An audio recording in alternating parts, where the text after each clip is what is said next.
Bapak, Ibu, Saudara yang dikasihi oleh Tuhan, selamat bertemu dalam Renungan Harian Klasis Semarang Timur.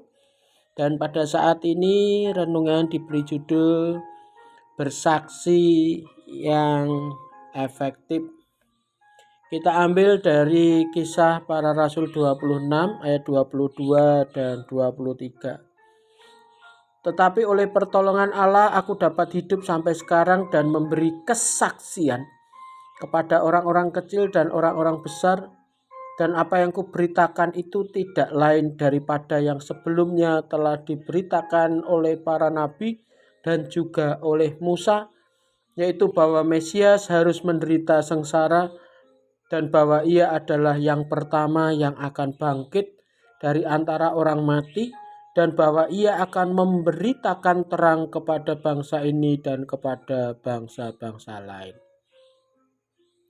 Bapak, Ibu, Saudara yang dikasihi oleh Tuhan, ketika kita sebagai orang Kristen, orang yang percaya,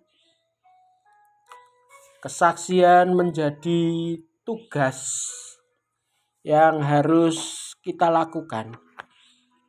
Meski sebelumnya kita juga melihat bahwa persekutuan dan pelayanan juga menjadi tugas gereja. Tetapi dalam perkembangannya, persekutuan dan pelayanan dipahami sebagai suatu kemestian yang harus dimiliki dan dilakukan oleh orang percaya. Bentuk kesaksian yang dilakukan sebagai tugas gereja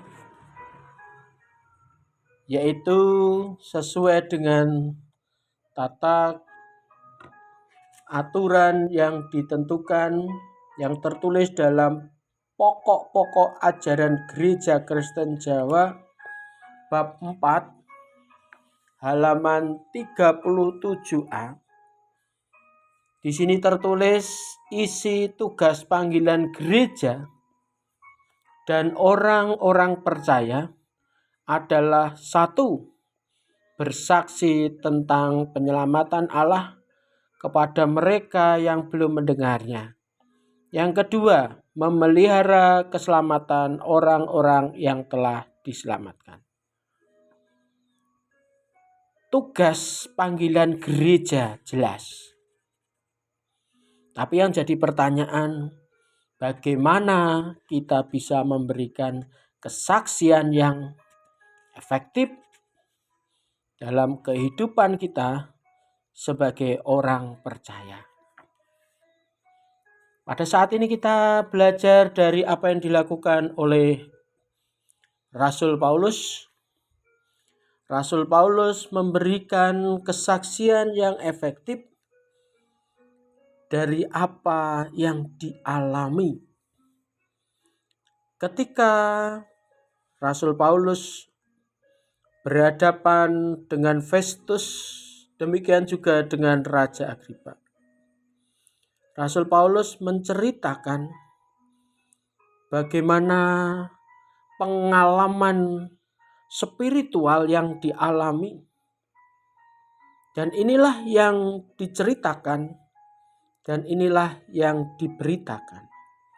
Seperti ayat 22, Paulus mengatakan seperti ini.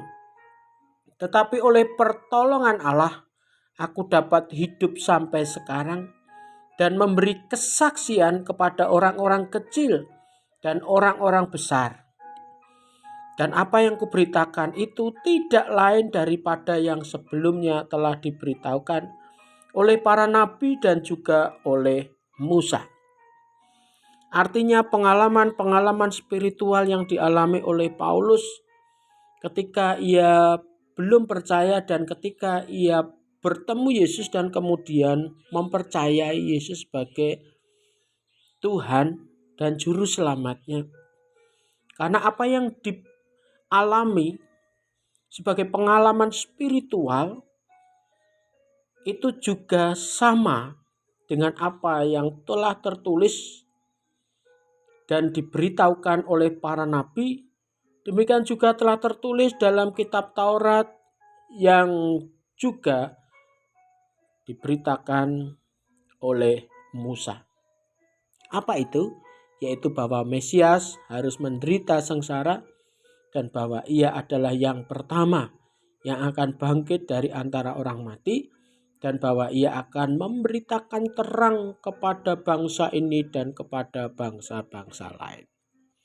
Belajar dari firman Tuhan ini, tindakan nyata yang terjadi di dalam kehidupan kita yang bertitik tolak pada pengalaman-pengalaman yang kita alami sebagai bentuk pengalaman spiritual. Ini bisa menjadi kesaksian yang efektif karena kita menceritakan sesuatu yang kita rasakan, sesuatu yang kita alami, dan ini sesuatu yang real, yang nyata, dan ini menjadi bentuk kesaksian yang efektif untuk orang-orang yang belum mengenal Tuhan. Demikian juga ini menjadi kesaksian yang efektif bagi orang-orang yang semula menolak Tuhan untuk mendengar kabar keselamatan yang Tuhan lakukan untuk manusia. Tuhan memberkati kita semua. Amin.